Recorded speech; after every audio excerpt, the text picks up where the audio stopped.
Welcome to the Puff and Run podcast show, your number one source for news, information about marijuana and running, the latest updates on the 420 cross-country team, and races around the nation, and behind the scenes details of the Puff and Run TV web series production schedule. Bringing you all the news and more, here's your host, the Vegas 420 Runner. Welcome. It's the Vegas 420 Runner, and we are back with episode number 6 of the Puff and Run podcast show. Yep, and so as you guys know, I've been doing quite a bit. For those of you who've been tuned into my social media, you're well aware that I was up in Portland, Oregon last weekend. The dates on that are let me see. Yeah, last weekend sometime. March 24th. Yes, March 24th through the 26th. We were up there in Portland. I went up there for the annual SSDP annual conference. And so anyhow, I'm here now, and I'm going to try to do something a little bit new today. As you guys know, it's only been me up until this point, but now I'm going to, for the very first time, debut my very first guest on the Puff and Run podcast show, a classmate and dear friend of mine. I'll let him introduce himself in a second. Now, bear in mind, because we're at the beginning stages of this whole podcast production, we are attempting to pull off this interview with a single mic. It's a handheld type of microphone. We're going to be passing it back and forth. Later down the line, I hope to get a mixing board so we can have 2 mics and have a kind of dialogue like you see on TV and stuff like that. But that'll be coming soon. Anyhow, we got the 1 mic. We're going to be passing it back and forth as we come up with things to say and things like that. So, without further ado, we'll get into some of the other details later. Without further ado, here's my main man. Please introduce yourself, sir. Hi, everybody. My name's Kevin Enright. I'm Duval's good buddy, part of SSDP. I'm a current vice president of UNLV SSDP. I'm a third-year political science student. So, I'm studying, thinking about maybe doing law school or something else. I'm here with Duval today because we went to the annual conference together that was held over in Portland, Oregon. It was the first SSDP annual conference that I attended, and I got to say it was really awesome. They set us up with a hotel right on the river. It had a great view. The trip was paid for, on top of that, with points we earned through doing different media activities and passing out educational materials and other activities that SSDP awards points for. Just general activism and a lot of stuff that we've been working on. And part of that is, while we were at the conference, we got nominated for an online activism award. Mostly because we're pushing a petition right now, and we're trying to get the governor to release lots of nonviolent offenders that were charged with possession before the law passed legally. And that's really the big thing that we're working on right now. But I want to talk to you about the conference a little bit more, and about how much fun I had and all the people I met. I met people from all around the country, from all around the globe. I met people from Florida, from California, Texas, Ohio, Washington, Oregon, Colorado, and more. I met people from Nigeria, from Ghana, from Ireland, from Mexico. There were people from 13 different countries at this year's annual SSDP conference. And all these people were just amazing, awesome people. They're all just students, part of their SSDP chapters that have an amazing passion for changing our drug laws and adopting sensible change. And it was just really a rewarding experience to be around so many like-minded people that like to have a good time and that like to educate themselves and actually make change around the globe. This year's conference was actually a little different from the other conferences in that they focused not so much on cannabis but more on other drugs. including like some of the harder drugs that have lots of stigma and possibly some different psychedelic drugs that could have mental health implications that maybe a lot of people haven't heard of.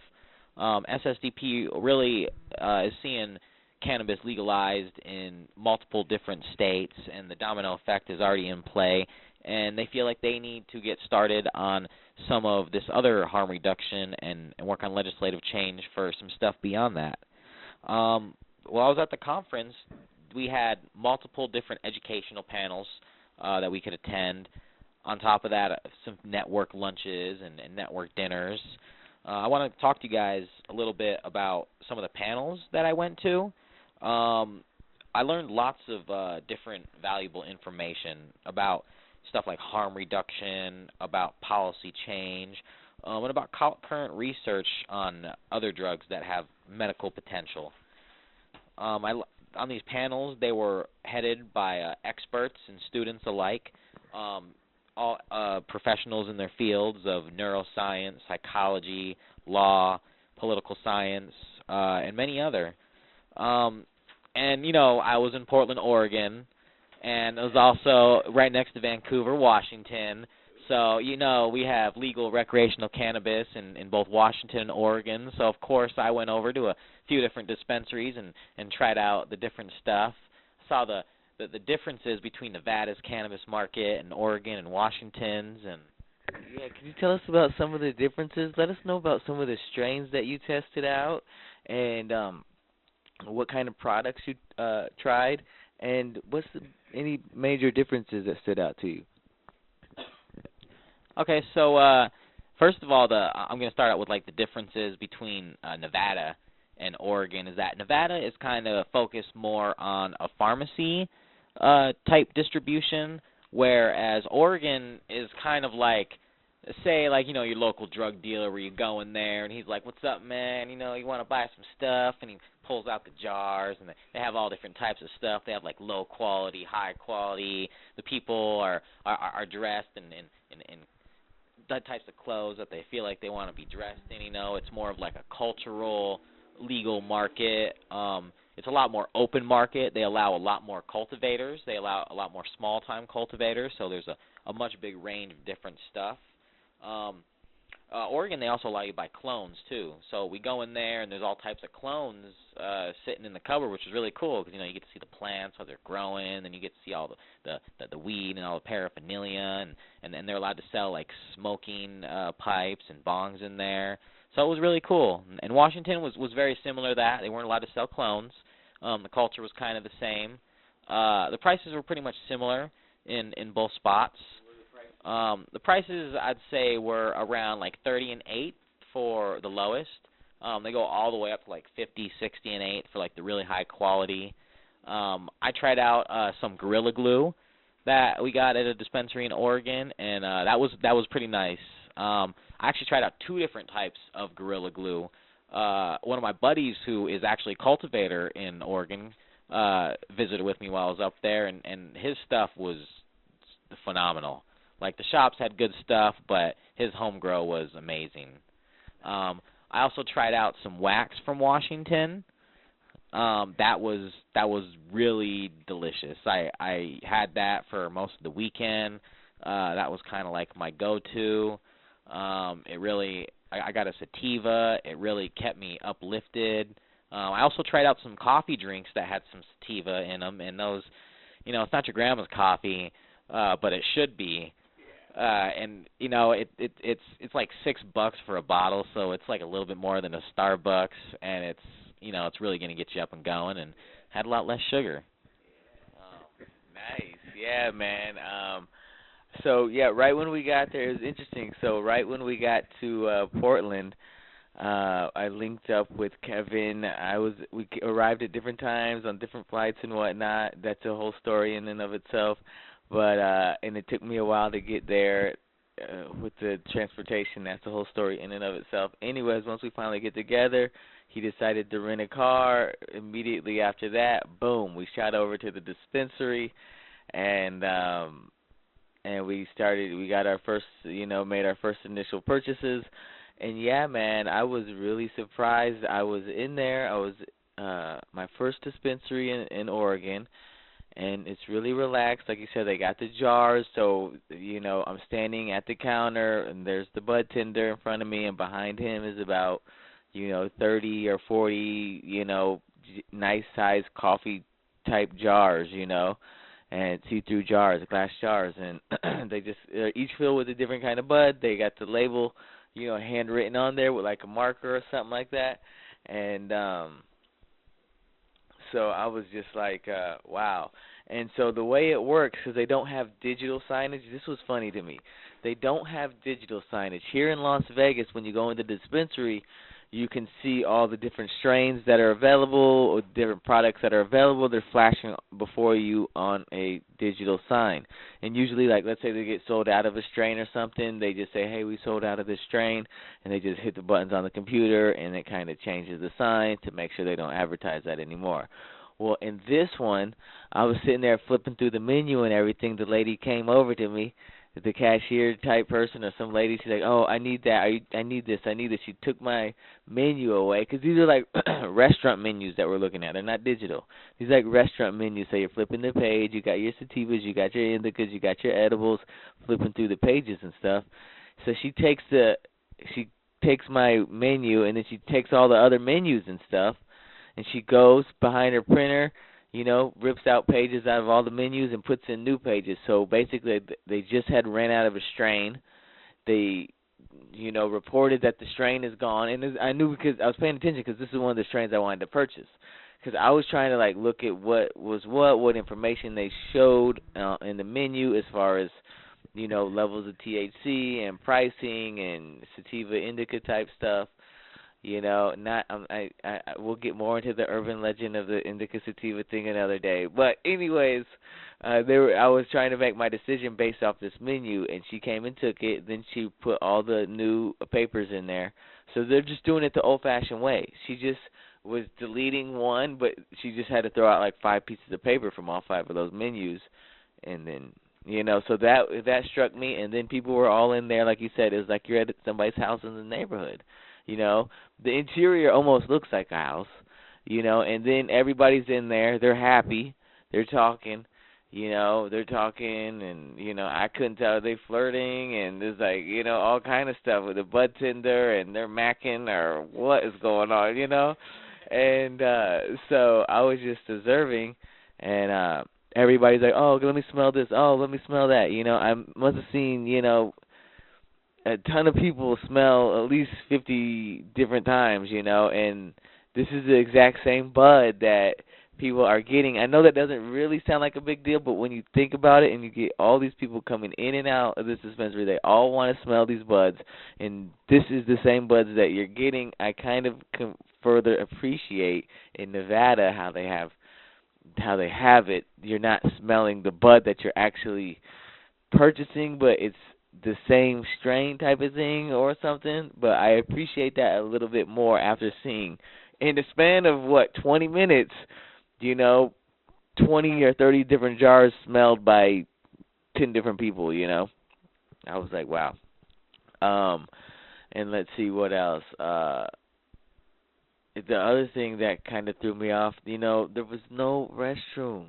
I had to use the restroom. Usually in all the dispensaries here, boom, in the waiting room there's a restroom. I haven't been to a dispensary where there's no restroom. I'm used to that. So when we left the bank or the gas station or whatever, I was like, all right, I'll go to the restroom at the dispensary. We're about to pull up. And I had to go kind of bad before we pulled up. And I thought, well, there's one in here for sure. And so I held it until we get to the dispensary. I had to go pretty bad. And as soon as we walked in there, got checked in, showed our IDs, got checked in, I walked straight to the back where I thought the restroom was. I mean, the safe must have been there because the guy kind of, stepped in front. It was like, whoa, whoa, whoa. You know what I'm saying? I was like, oh, I'm just looking for the restroom, And so that was another thing. But the prices, I did like the prices. I did like the other thing was this, and I hate to be like complaining and stuff. I really appreciated Oregon's weed and their dispensaries. But just I guess I got all kind of picky now that Vegas and whatever. But when I looked in the jars, And I guess a lot of it, because I learned later, as Kevin was explaining to me, maybe he could tell you guys some more about this, that a lot of these are from home grows, or home grows are being able to supply these dispensaries. Because when I looked in the jar at the dispensary, I'm looking at little trim in there that I'm not accustomed to seeing this kind of trim around my buds and stuff. You know, and then this wasn't even like the low grade stuff that the trim was in, and I was like, I leaned over to Kevin. I was like, man, this looks like some homegrown stuff. You know what I'm saying? Duh, it is, right? So, but I didn't know that at the time, and so I was a little bit shocked by seeing some of that. But again, the prices made up for that. The variety, I feel like, kind of made up for that. And really, what really kind of soothed all my, uppity worries or whatever is that the atmosphere of the dispensary, the people that work there, and just the way they made it so relaxed, so fun, so chill, that just made me feel a lot more comfortable. But yeah, I was completely shocked when I seen all that trim and found out about some homegrown stuff. Hey everyone, I just wanted to explain what Duval is talking about. In Oregon, you can basically pay $1,000 and you can get a license that you have to renew every year for $1,500. That license allows you to grow at your house, and then any cultivators that are growing at their house can then sell to a dispensary. So you'll find a lot of home grows of people that maybe aren't 100% professional. They might be just trying to do this, or they might be like mediocre.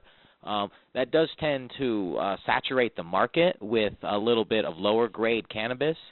So so while we'll be looking at these jars and there'll be some shake in them, those are usually tailored towards the lower end customers.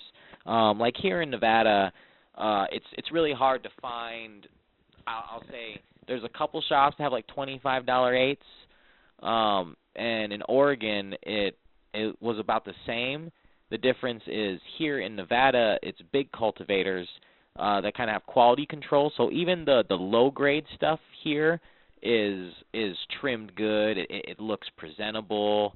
It doesn't look like it just came out of someone's yard and they didn't do that much work on it. We're kind of lazy.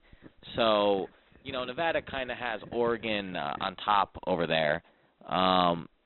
But Oregon also has a more inclusive market, so it allows a lot more people to participate. So it's kind of like the benefits and negatives of both markets. It's kind of cool to see the differences, because we know our Nevada legislatures went over to Oregon and they checked out all their shops to kind of get an idea of what they wanted to do, because they want to try to start sales early. They want to try to start sales on July 1st, and they got a pretty good different view of probably I'd say the most different system compared to Nevada's. And I'm going to give you guys back to Duval now. Yeah, thanks. And so yeah, that was the dispensaries. They definitely played a big part in our trip. I know that because basically over there it's recreational. So as long as you're over the age of 21, you're able to just go there and make a purchase. I would say, like, at the conference, I mean, at least 65% of the people are over the age of 21, I'm imagining. Like, a large part of the conference was over the age of 21. So there was a dispensary within walking distance from the hotel where the conference took place. They had a dispensary. I can't remember the name of it off the top of my head, but we were at the Red Lion Hotel, Red Lion on the river, and I can't remember the name of the dispensary, but it's a short walk down the street if you're ever up there. And they treated us well. Let's see. The conference was just amazing for networking. I've got a ton of new friends since I've returned to Las Vegas. I've got a ton of new Facebook friends from all the people that I met up there. As a matter of fact, I do want to make this announcement that you're hearing for the very first time on the Puff and Run podcast show. Well, all of you guys are familiar by now with my main website, www.redefinecannabis.com. And all those of you who've been able to check it out, you've seen the blog section, and the blog section includes stuff from Las Vegas cannabis industry insiders, blogs from them. It includes blogs from 420 athletes. Right now, I'm the only 420 athlete that's posted a blog there, but more will be coming soon. And also from students and the students' perspective. At this time, all the blogs written by students are students in Nevada because that's primarily who I've been collaborating with for the past few years. But because of this conference, I've been able to put together an international collaboration, and I'm pleased to announce that at this time we are planning and scheduling a number of blog posts coming from the Emerald Isle, the Emerald Island of Ireland. And so, yeah, hopefully, if all goes well, we're going to have them coming out of multiple cities, just kind of giving the world an update on cannabis legalization in Ireland from a student perspective. Those of you who have bared with me through the previous shows, you know that I went to study abroad in Ireland, and that's where I ran my very first ever marathon.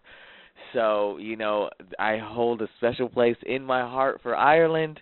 And, you know, before I even met the guys from Ireland at the conference, before I met the guys, I heard they were there. You know, somebody said, the guy from Ireland. And that's when I was like, I got to meet these guys, you know.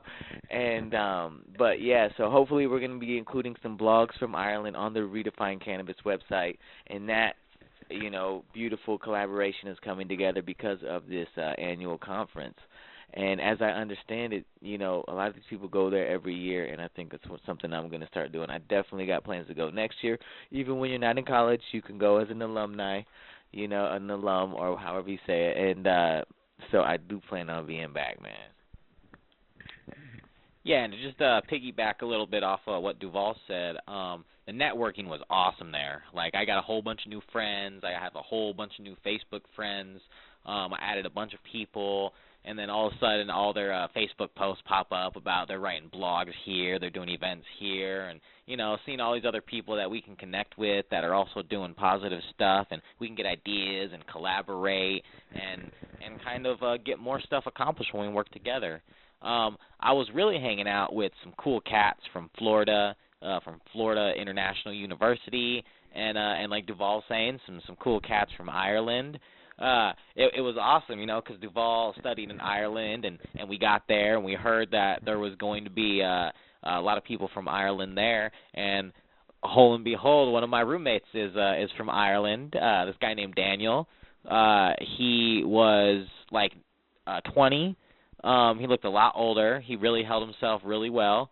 And we were just hanging out with Daniel for a while, and he took us into another room with a bunch of other people from Ireland. There was this one of the ladies that were in the room. She actually won an award and was featured in a Leafly article as one of the top 10 youth students that are making change around the globe. So that was really cool to be able to talk with all these people about, like, the future of drug policy and talk about politics in Ireland and, you know, just chat it up about some different ideas and different concepts that we like. I was also hanging out most of the weekend with some people from Florida International University, as I said. You know, I met a bunch of cool people from there. I was talking to the president of the chapter, and she was kind of like going over some things that she does with our chapter. And, you know, we learned some interesting stuff about how chapters communicate with each other, especially when they get larger groups of members. And that was a really educational experience. It was really informational to learn about how chapters that have been existing for a while maintain themselves and act, and it's a really good role model for us to look forward to. And yeah, another one of the things I was doing while I was up there, I was identifying. If you guys hear a little beeping in the background, don't mind that. Yeah, just grab that. I think I'm getting an important message. Okay. So yeah, another thing I was up there to do during the conference was to identify chapter leaders and be able to, to identify chapter leaders who I could ship magazines, Freedom Leaf magazines, to their chapters and campus. For those of you who do not know, I can't remember if I said this in the previous podcast, but I'm currently an intern at Freedom Leaf magazine, and so for any SSDPers that may be listening to this podcast episode, if you would like to receive a box of Freedom Leaf magazines for your campus or your chapter, all you got to do is reach out to me at duval@redefinecannabis.com, or you can even do info@redefinecannabis.com, or just go to one of the websites, and I got my emails and stuff posted there. So I was just identifying different chapter leaders, and since I've got back, I've reached out to them on Facebook. They sent me their addresses. Now my next step of my plan is to mail them the boxes of magazines, and once I ship those magazines out, I'm going to ask them if they can do like a box opening video or take a few photos with the magazines or with the magazines on campus or by their school insignia, something like that, and that will be, and then we'll post those photos and stuff online, and then you can actually see the fruits that you're hearing about here on the podcast first before it even happens.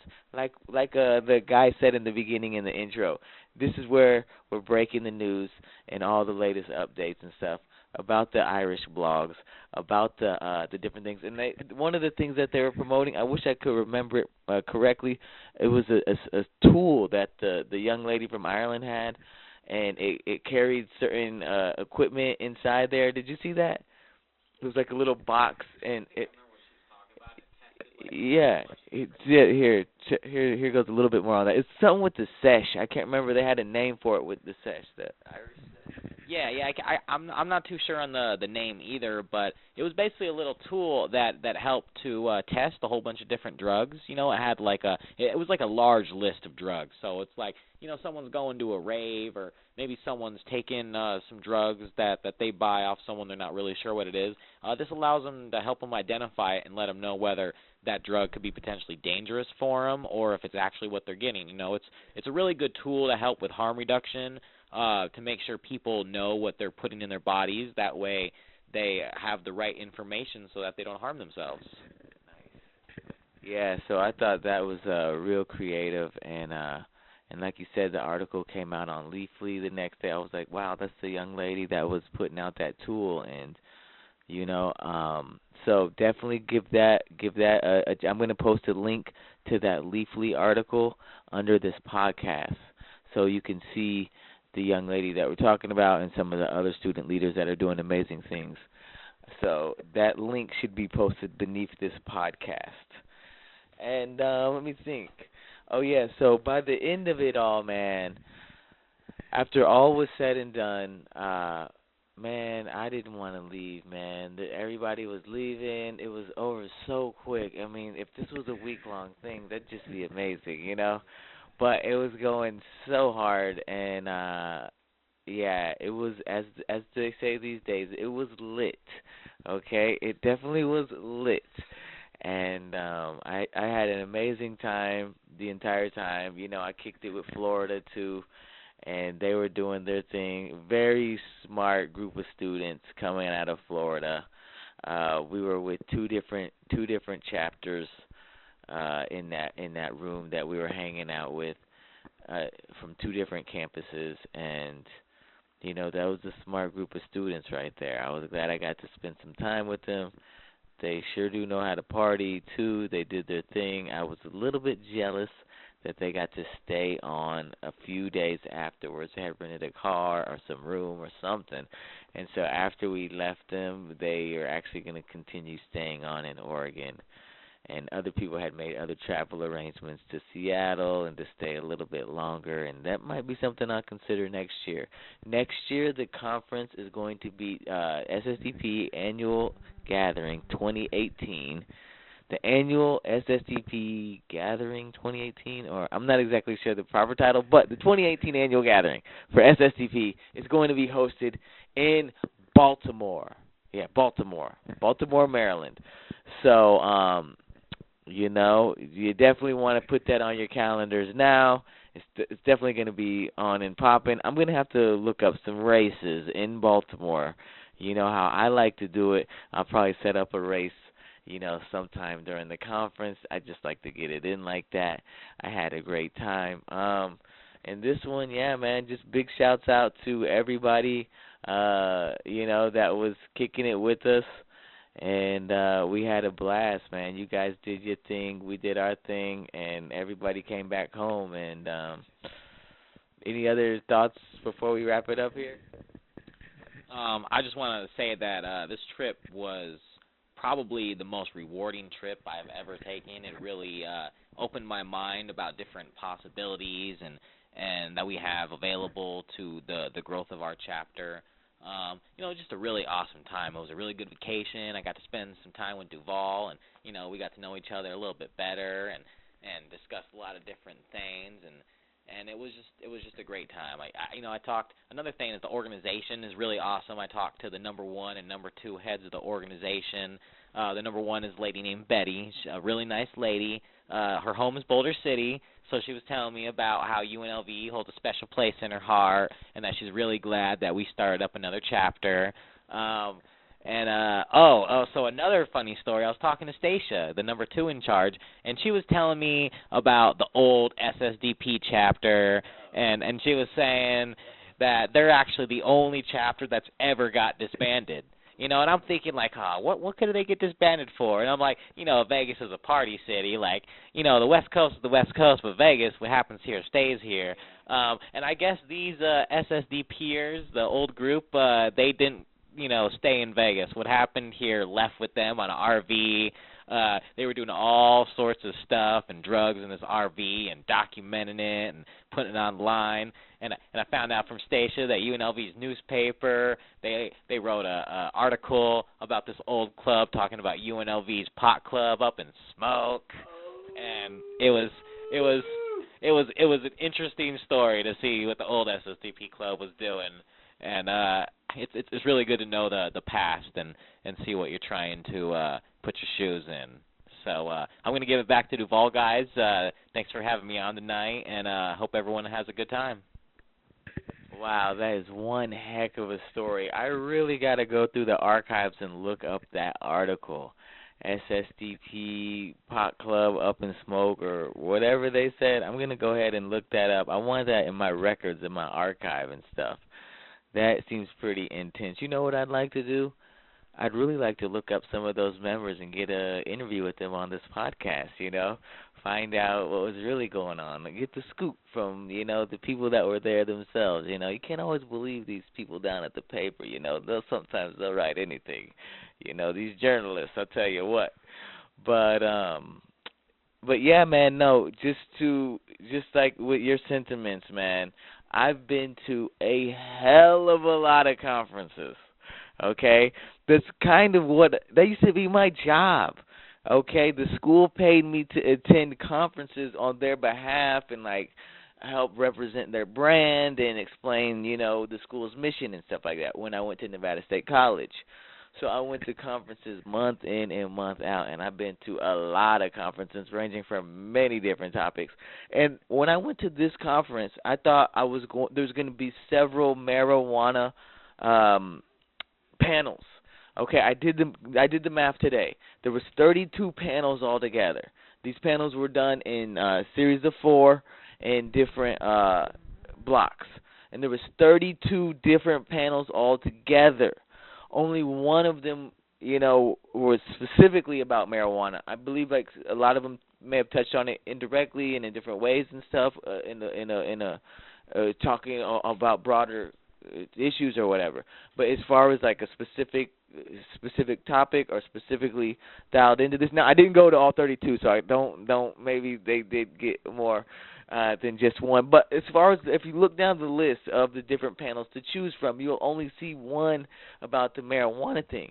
So once I realized that, I was like, oh man, because I'm all about the marijuana stuff, and all the other stuff looks interesting and cool, but not is I don't have that same feeling as I do when I want to go to the marijuana stuff. So when I saw there was only one, I was a little bit like, oh man, and so then. But now I can say that after all those conferences I've been to, and I've been to a lot, this is probably the best one, man. definitely top 3 for sure. And I'll have to think. I don't think better. I mean, I've seen that somewhere more, but you didn't have as much of a. Nah, this is probably the best one, man. It was an amazing experience, and it's something I'll never forget. So, if you guys want to find out more about that, definitely go to the UNLV SSDP Facebook page, where you can find a couple of comments, and also. If you can also go to UNLV, on the UNLV SSDP page, I think we shared that video of the conference video, the SSDP 2017 conference video. I think it might be shared on our page. If not, we got to go back and share that video. And if you're a college student and you want to get involved, you can go to ssdp.org, or you can reach out to me, or, see what you want to do to get active on your campus. There's several different templates, and there's a large community of people that can help you become active on your campus and start to create change. Wait, before I sign off, I'm going to say, is there any contact information, email, or anything you want to leave, or any social media stuff or anything like that? All right, so we're signing off now. Again, this is the Vegas 420 Runner, the Puff and Run podcast show, and you can find all of our episodes in the future. You will be able to find all of our episodes on the www.redefinecannabis.com website. That's REDEFINE cannabis, CANNABIS.com. And also there's more information about the 420 Cross Country team on 420crosscountry.org. And if you tuned in to this show to hear about running, don't worry, because we talked a lot about running in episodes 1 through 5, and we're going to talk more about running in episode 7. So, now that episode 6 is over, I'm about to go for the run. This is the Vegas 420 Runner, signing off.